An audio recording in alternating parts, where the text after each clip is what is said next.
If we still have the same mindset nowadays, like as leaders, for example, in terms of how people should progress or in terms of career development, does work hours still equals to hard work? Because that was it back then from what I've experienced lah. Yeah. How do you guys feel about that nowadays? Welcome to another episode of The Great Talks. I am Matira, your host for today. And today we have a very interesting topic because I have other colleagues with me from Great Eastern. We have Chang Yue, Jill, and also Dennis. And today we're going to talk about what is it like to be in a multi-generational workplace. Because I did a little bit of research and I found out that millennials are the biggest percentage now, right? My people, the millennials, are the apa? We conquer the workforce currently. You're but talking of about course, in Great Eastern, right? and in Great Eastern too. Okay. Actually, in the whole world, it's the same. I see. It's like at least 50 to 70% are millennials now, and coming up, actually, Gen Z are topping the boomers already. Here we come. Very domineering. Yeah, so we are like welcoming different kind of generation in one workplace. And I was thinking about when I first started my job, right? And because it's the hype now to talk about work-life balance, to talk about mental health, because people relate work-life balance to mental health, right? When you have a balanced work and life, then you have a better mental health. But when I first started, I was introduced by a different term, work-life integration. So my mindset has already shaped into understanding that life is a whole and my work is only part of it, right? So I don't do it this way, like my work and my life. So I also want to know what's your perspective in terms of work-life balance, because that's where I came from, different breed. In your perspective, like how was it for you? I guess I can start. Yeah. So The millennials. I'm Generation Z. Yeah, Okay. but I still can't differentiate between the millennials and the. All right. but I think for Generation Z, which is where I'm in, I would say we take work-life balance quite seriously, in the sense where when it is work time, we work. And I think for my generation, I can see all my friends and everyone, we work very hard. And we make sure we complete our tasks like before, at 5:30. But once 5:30 hits, I think all of us kind of close our laptops and we're like, okay, we're not going to touch our laptops like till the very next morning. Are you really able to do that? So far, it's been quite successful. Okay. I would like to I think. see. Yeah. Now I would I like know. to think. So what if at 5:29, your boss came to you and said that there's a Urgent. Oh, okay. It's a very exciting project, that we need your help. Everything is No, exciting. I'm just like, no, boss. Do you see me close my laptop? I'm done. No. Of course, if it's very urgent, of course I'll do the task. But on a regular basis, every day, I think me and my friends, we definitely get our tasks done on the day, 100%. And we always send like summary reports to our boss or whoever our supervisor is.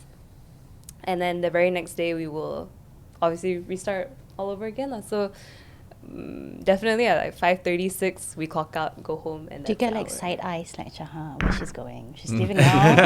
Oh, I'm kind of well, for me, I'm kind of just like, okay, bye. See you guys I think she tomorrow. don't care. Yeah, I'm just like, love everyone. Okay. Bye. Yeah, I'll see you guys tomorrow. Yeah, It's That's- Gen Z for you. that type of thing. Yeah. But How is it for you guys? Like it's a different time thing.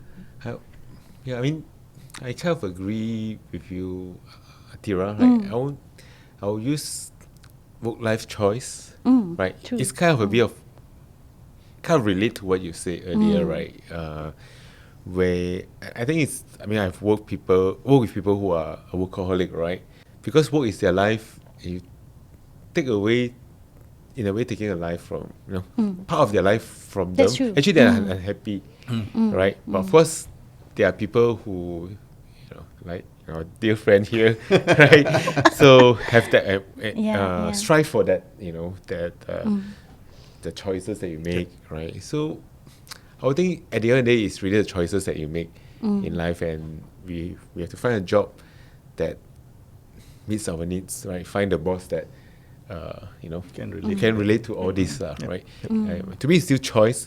Yeah, once you have the choice, make that choice. I think the balance will come, because balance is always is open to a lot of definition, right? True, it and it depends differs on from your person. priorities. Yeah, I think probably Atira and I, when she say Link a workplace bit. integration, I think little bit. I can work with her. What about me? I'm bad in numbers. Same one as well, because Okay. I asked you a question of 529 if I, and you say yes, right? Yes, boss.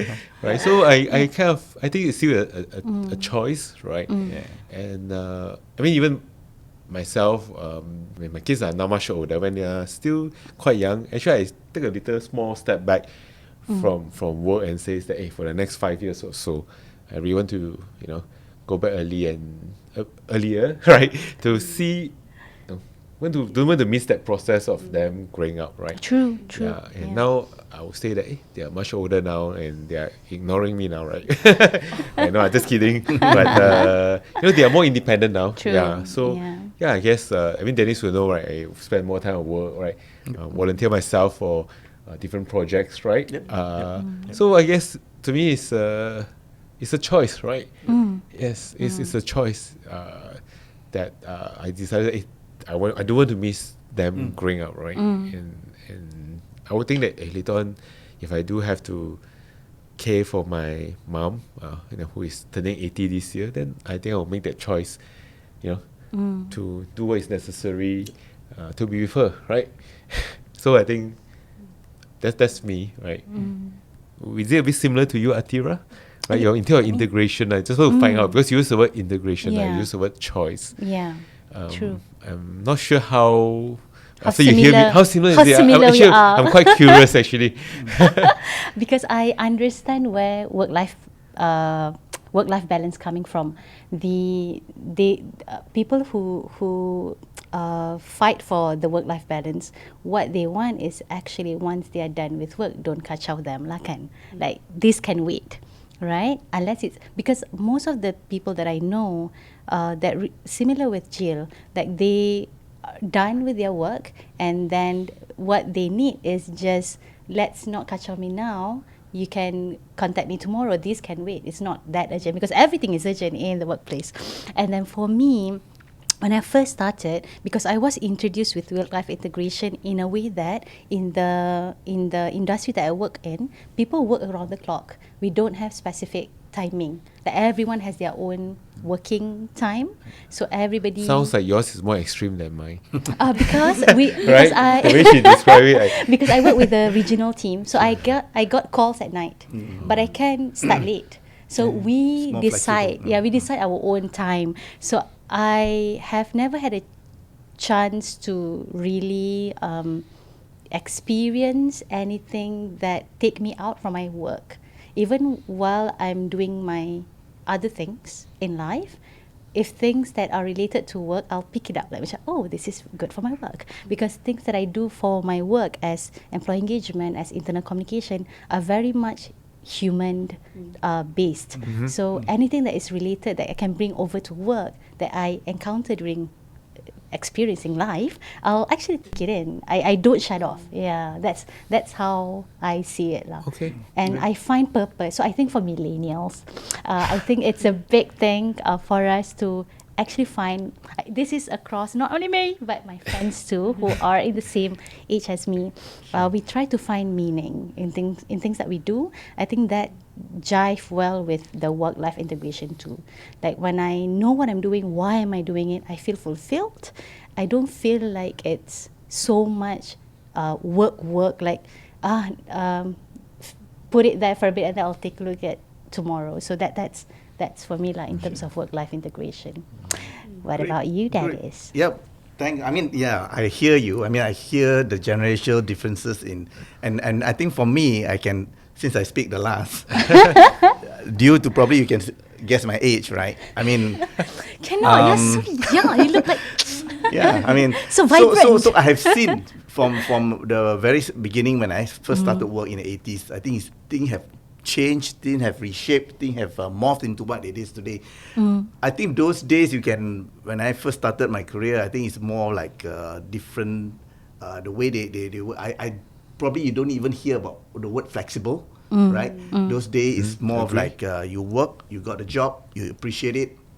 I'm not even sure whether you can describe it as a master-servant kind of relationship.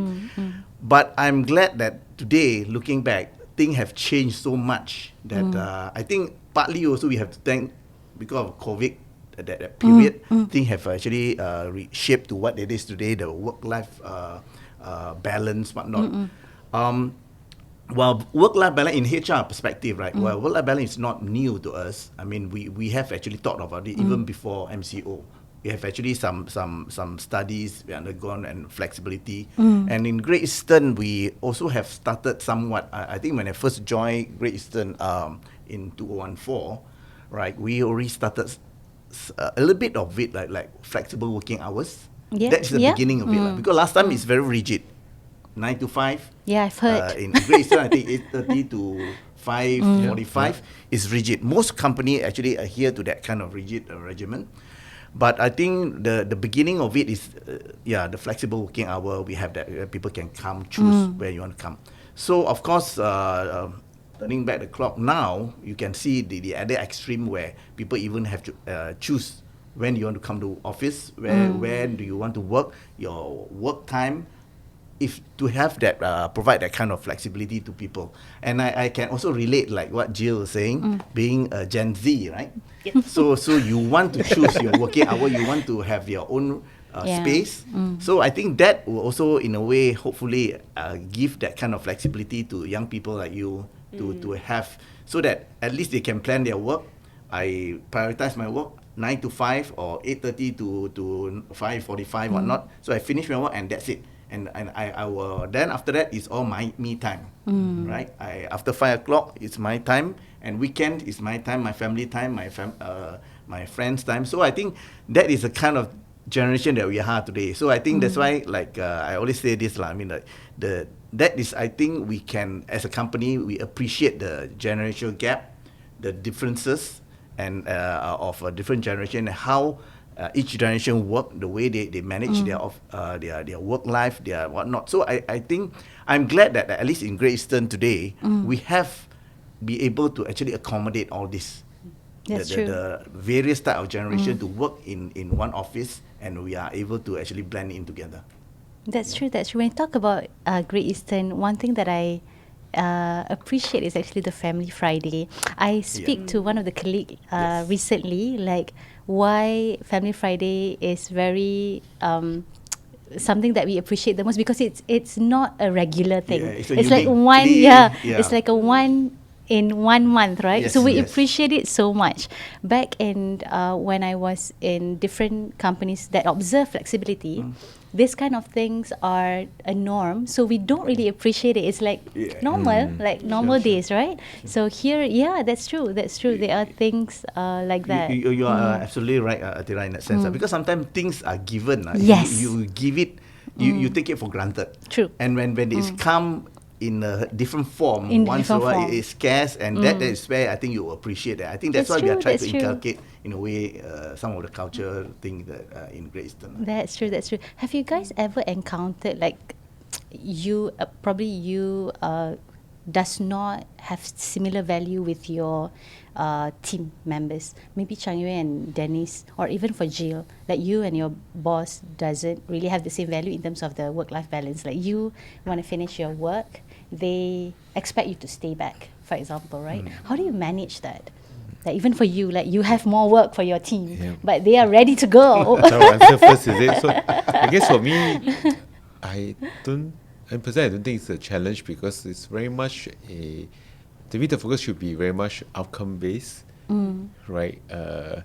And we can, let's say both of us agree, or even Jill agree, we agree that this is the outcome that we wanted at the start, and if Jill can deliver this, I'll be happy. Right? I mean that's the conversation that most of the days that we have all this conversation, right? I guess I think the challenge will be, well, we get a very responsible colleague here. I think the challenge is, with great flexibility comes with great responsibility as well. Great power. Great power comes with great responsibility. But now great flexibility comes with great responsibility. I think some of the common things that we face is that the flexibility actually somehow, I would say some people took it for granted. That's the more challenging one. I mean, I'm glad that we have a responsible, very nice colleague here, right? Yeah. But I think the challenge will be to have that difficult conversation with those who perhaps took those flexibility for granted, right? And how do we steer the conversation back to the outcome based, right? You can have your work-life balance, you can have this, but at the start we agree that we all must deliver this, right? If you can finish earlier, by all means, right? Just do it, right? It's that difficult conversation. I felt that as people managers, we should do more of this to have that two-way thing, so that there'll be alignment, right? Rather than one day suddenly you wake up and say, you didn't do your job well, right? It should be that constant conversation to really share the thoughts, and we may not fully agree with each other, but the gap, we need to narrow the gap by having better conversations. Difficult, but necessary conversations, right? A lot of us sometimes shy away from posing the difficult ones, right? Because I think most people, deep down, all of us want to be a nice person, right? Be the nice guy, right? Don't want to be this bad guy, go and confrontational. Confrontational. I think especially Asians, especially in Great Eastern, where we are very, very family oriented. Sure. Right? That's true. Yeah, that's the reason why I stay quite long in Grace, right? It's I love the family thingy, but at the same time, I guess when it's necessary, we do have to have that difficult conversation, right? Don't know, what do you guys think? Do you encounter the same thing as well? For me, definitely, I can resonate with Chang Ye. I mean, we being Asian, for me, my style is more of like I always tell my people, open door policy. Anything you got issue, you come and see me. And I actually, to me, this work-life balance, I can relate it very well in that sense that I also, like my team, I tell them is flexible, because you can work from home, yes, but at the end of the day, is what Chang Ye is saying, that piece of work you have to deliver. I can even, some of them, I even tell them, hey, look, if let's say the piece of work is not done, I probably will even call you even a Sunday night, right? Because sometimes certain thing is the prioritization. I give you the flexibility, you can work from home, and you can have the flexibility of this. But the piece of work, sometimes we need it urgently. Unfortunately, we have to deliver it. We have to deliver it, lah. So sometimes, so I think that's the slave driver who Sunday night, right? So now he looks so nice, right? But we know who is the real slave driver. No, what I'm trying to say is that the flexibility, like just how you all say, come with the responsibility. If you deliver with the flexibility and you finish your work, I'm more than happy, right? So I do not want to dictate your working hour. But if you don't deliver, unfortunately, that's where the responsibility comes in place. So I think what I'm trying to say is that, yes, I hear you. I mean, different generation, different people. It's not so much of a generation. It's more of people, individual. They have different perspective, different priorities. Like, as long as we can meet halfway or respect each other, I'm fine. So I think one quality that we have to emphasize on the people that you work with, that look, the deadline, the timeline, you have to deliver. Like what Chang Ye say, that piece of work, you have to actually deliver it responsibly at the end of the day. So if that happen, we have a mutual respect. Life goes on. From what I mean, both of you raised, I think, one criteria for everybody, which is trust, lah. Yes, right? When you have trust, it's easier. I think for me and my team member, both of us are in different generation. I work differently than her. So when we have to work, extended our hours, right? I start earlier. I start in the morning, like 3, 4 a.m. But she Wow. starts at 3, 9. 4 a.m. Because I cannot work at night. I need my sleep. But she works at 10 and above. So when we finish our work, but we have to still something to deliver, I won't continue right away. I'll continue the next morning earlier. But for her, it's late at night. So different thing. But we understand each other. We trust each other that this is the deliverables, and do it at your own time. Feel free. Like however you want to do it, as long as it meet this date, The right? timeline, Yeah, I think we have the same. Is this something that you can resonate to? Like, is this the quality of leaders that you? I think I agree with you in terms of, let's say, having to complete a project. Let's say I couldn't complete it today, but I would definitely put the effort into waking up earlier the next day just to You're get, my people. Yeah, exactly. See, we're not all that different. Yeah, but yeah, that's kind of how I approach it. And because I definitely have a lot of respect for my boss, I am the type of person that whatever task she gives me, I try my best to really do it to the best of my ability. And I'm sure all my generation as well. Okay, maybe we go back home 5:30, you know, but the quality of work that we produce is definitely there. Sure. Yeah, and I mean, hopefully, I'm sure all bosses are saying that about us. But yeah, I think that's how we approach our work. So, In a different perspective, I've encountered a situation. This is when I was really young, in between waiting. I've completed my diploma and I'm waiting for my bachelor. In between this, I actually worked for a short bit as a secretary to a lawyer. So I was once given an advice. See, grudge. I given an advice like they asked me because I leave on time because I finished my work. Like I'm done, right? Secretary, I got no case. I'm done, right? So I like 5:30. I'm out. But there's this one colleague because I still remember this poignant moment in my life where she said, why you go back so early? Sharp, like early but sharp, like it's not even On the early, it's dot. on time, On the right? dot, yeah. On the dot, I'm done, right? And then she said to me, she hinted that I'm not being a team player at that point of time. Because everybody stayed back. Everybody is lawyers. I'm not, right? So she hinted like, if you want to go further, you should stay back with us, kind of thing. But we have different rules at that point of time, and luckily I understand that, and I'm like, but I'm done. Like my work is done. I'm like, bye, like see ya. But it stuck in my head, like in terms of if we still have the same mindset nowadays, like as leaders, for example, in terms of how people should progress, or in terms of career development, does work hours still equals to hard work? Because that was it back then, from what I've experienced lah. Yeah. How do you guys feel about that nowadays? Like I mentioned, okay, I mean, of course, in any organization, they have to have that minimum hour for you to actually clock in, whatnot. So that is for regulatory, whatever. But I mean, personally, if let's say I work a piece of work with someone, right, or a colleague, be it a colleague or subordinate or friends. So usually, what we at the end of the day, for me, I don't count so much of you have to stay back, make sure that you clock in the number of hours in order for you to complete. I really look at the outcome. I really look at the results, whether you deliver, and the quality of the outcome.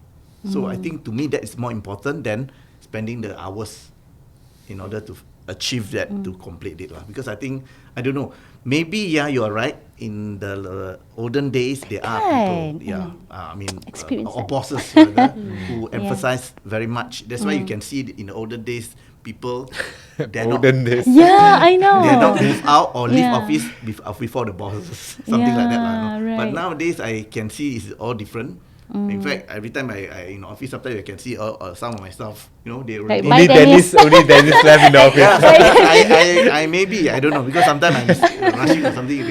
Because gone are the days lah. I mean, you don't judge a person a performance by the number of hours that you stay in office, rather than the outcome Agreed. and the output. quality. Yep. I'm just curious, like, is staying back to show your sense of like I'm so dedicated to this company? You'll be surprised. There are. I mean, some leadership. Before she was born, I Yeah. guess. Perhaps. Yeah. But it was a thing. I mean, people actually stay longer because it shows their commitment. It shows their dedication. I mean, but nowadays I don't think it's relevant anymore. But but back in the days, it's that's how it is lah. Even though Yeah. that person may not have anything to do, lah, right? Betul. Yeah, no, because It's more a kind of a perception, right? Want to send that person, even Yeah, that perception. macam Tira finish all the work already, I'm but done. I'm like, but she excellent just- job here, people. because actually that's interesting because Yeah. this is my first proper job. Yeah. Yeah, love it here. Love Yeah. Great Eastern. But yeah, so I don't know why, but I think I have the olden day mindset, which is quite Oh, interesting. okay. Where I'm like, okay, I clocked in at 9. I have to leave at like 6. But let's say I don't even have anything to do. It's my boss coming up to me like, "Why are you here? Like, right. go home. Like, it's okay." And I'm just sitting there like, "Huh? Really? I can go home?" Yeah. Like what time? Like before 6? Yeah. Person? No, I think I okay lah. Maybe that bit of it, memang not just now I was mentioning because of the regulatory, the clock in. But I think now with the work from home arrangement, the flexible working, staying in the office is not necessary because sometimes you can work from home. Some people, I was told, they work half day here and then they continue. Yeah. As long as you again based on trust, Yeah. you clock in the number of hours That's in true. at home. You so again that's why I say for me moving forward it's very difficult for you to monitor the hours. It's more of the outcome and the output of the deliverables that you achieve at the end of the day lah. Because you can work at home, nobody knows, but as long as you finish a piece of work, deliver it, and that's how it's being judged or gauged. But do you think that now because the kind of workforce, the expectation, the flexibility has changed, perhaps we should equip everybody that how to manage this, that working more flexibility from anywhere, so to speak, right? Because sometimes I also felt that perhaps working from anywhere may not be for everybody, right? There are certain people I will feel that actually if I be really honest, I think from my kind of character, working in the office is more, I want to say more productive, but perhaps more Motivating. motivating, Semangat, right? Because yeah. you see the colleagues and then Yeah, have yeah. chit chat. Yes. Got something. Hey, Jill, how to do this? All right, you know what I I'll mean? help you. Yeah, like that kind of thing. Yeah. I Yeah. like this dynamic. You know what I mean? That kind of the rapport, that interaction makes me feel a bit more energized, right? But of course, there's people who say that, hey, don't get disturbed, and then that's that at my best. But I think this piece, I think we should. I mean, we haven't Sure. really We- looked into it, right? yeah. Not only Grayson as a whole. As a whole, I Yeah. think that's why now, interesting, Changi, you bring that up because really after MCO and COVID, there are differences in the work Yeah. style, work balance, all True. that. That is what people are still struggling to see what is the best ideal work arrangement. But I think that one you also go back to the fact that everybody is different. Everybody also work differently at their peak. And also the nature of job, like what Changi was saying. I think there are. The reality is this. I mean, there are certain jobs you cannot work from home. I mean, let's face it. Yeah, you That's have to true. be in office. That's true. And also, having said that, there are jobs who can work from home, the flexible, and also the individual. Like what Changi is saying, certain people maybe feel more comfortable working in office, the environment. And there are people who prefer to work from home most of the time. Of course, again, that's why I say at the end of the day, it's really the individual, how you see it. And the more importantly, also the organization provide that kind of flexibility. I think that is also crucial. And also the leaders, like now you have a team of people who are so diverse, right? Is how to make the team gel together and work as well. I think that's one of the biggest challenges. I think, Yes, Dennis, agreed, I don't know agreed. you whether you agree, right? Because previously maybe you see everybody in the office is much here. Now the flexibility and it's kind of everybody is, unique in their own way, right? Like what Dennis says, everybody is different, right? Does that mean that leaders nowadays has to be a little bit hands-on? Like you have to know your people. What are their,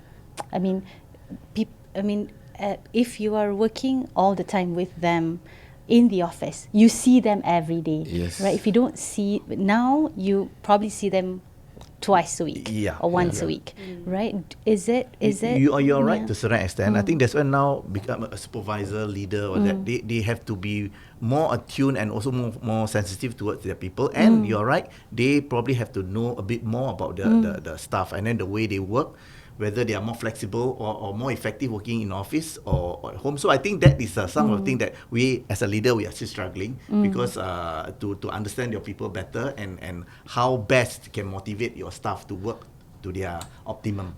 So I think this is. I guess this trend only ongoing. started, post-COVID. Post MCO During also. COVID. Post-COVID, Yeah, and I guess during COVID, everybody working from home, but it's that transition from Yeah. coming back to work and that What do we flexibility. do with this now? Yeah. Like We there's are still hybrid. trying and There's error. I mean, I would think that we are still- still not there yet, Yes. if I be really honest. Yep. But I think we're working towards that direction. Yep. But I think all of us have to be better equipped to I think also we have to be more open. We also as an employer as well as employee have to be moving forward to be open enough, flexible enough to also adopt what is coming in the future lah. What is best, because we are still try and error. I think I can say with certainty that a lot of organizations are also trying, because there are organizations who probably you have heard that have to be 100% back Yeah, to office, I've heard. and there are more flexible one.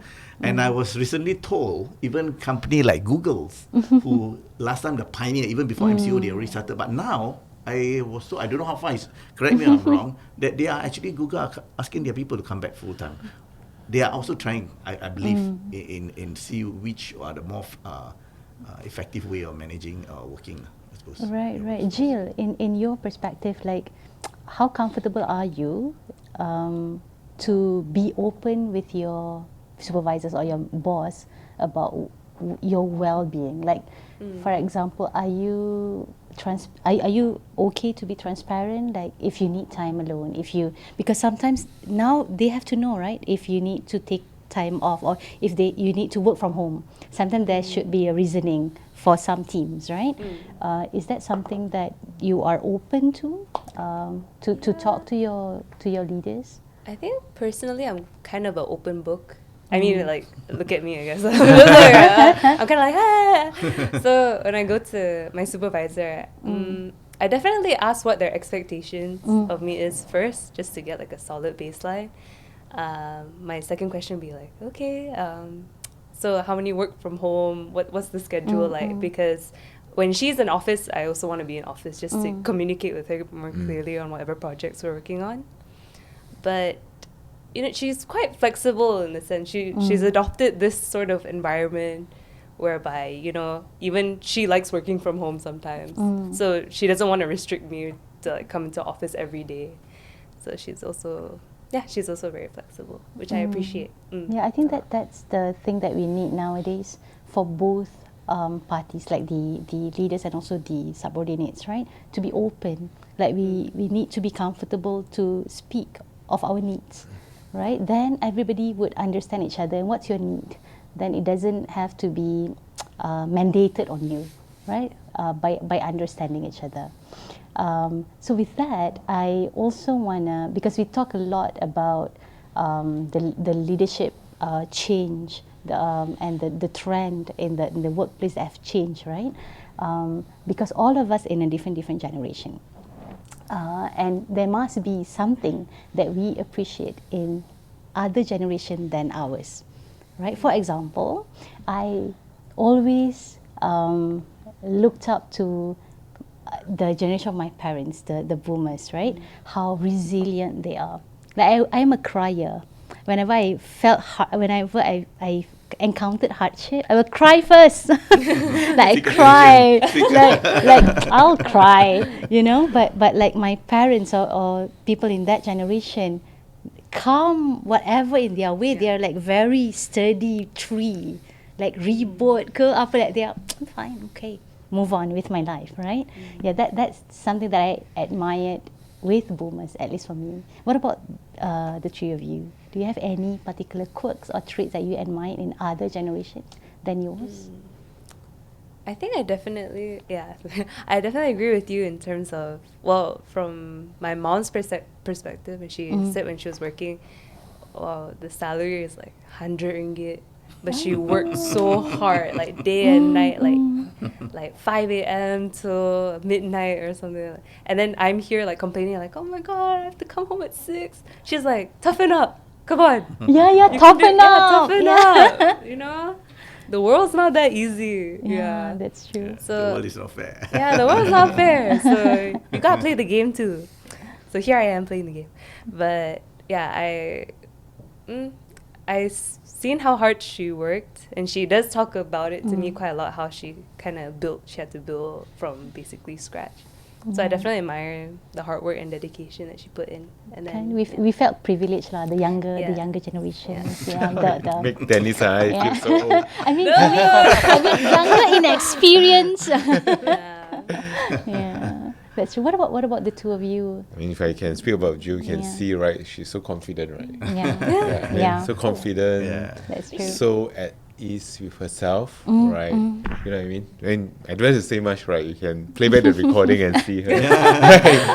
So I think I think that confidence is quite typical. That's true. Right? That's true. I work with Gen Zs, and they know who they are. That's what I admire about Gen Z. You know what you want. Honestly. You know who you are. So that's the strength, Yeah. strong. Which is really a values. good thing, It's a right? good thing. Yeah. And definitely one thing I admire about the Gen Z is the multitasking, right? Yeah. They I think somehow they acquire this probably because of the environment. You know, you do things and then at the same time you can do other things. I think that is something that I really want to have it, but I can't because I think I can You see can't, that. eh? Yeah, I can see that you know, the young people and how Right. they multitasking. I think that is something that I would admire for in the Gen Z generation and the younger one. I love this conversation because from this conversation we understand that all of us, although we come from different generation, it's all go back to that all of us are different because of the values that we hold, the upbringing, the other factors, right? It's not only about what year you are born in, right? Yep. So that's, I think, the conclusion that we have today in this conversation, where people are different, all of us are different, and how do we find commonalities? Yes. How do we find common ground to live? Because at the end of the day, in the workplace or even in the world, what we want is to have a very harmonious relationship with each other. So that's, I think, wrap up our conversation, and I hope we answered the question, what is it like to be in the multi-generational workplace today. And if you like what you hear, please subscribe to our channel and thumbs up. As well as if you like what you are hearing and you want more of this, please comment at the comment section below for more topics. Feel free to suggest topics for us to discuss further. All right, signing up from all of us, the multi-generational workforce. Bye. And thanks, Atira, too. Yeah. Thanks. Thank you.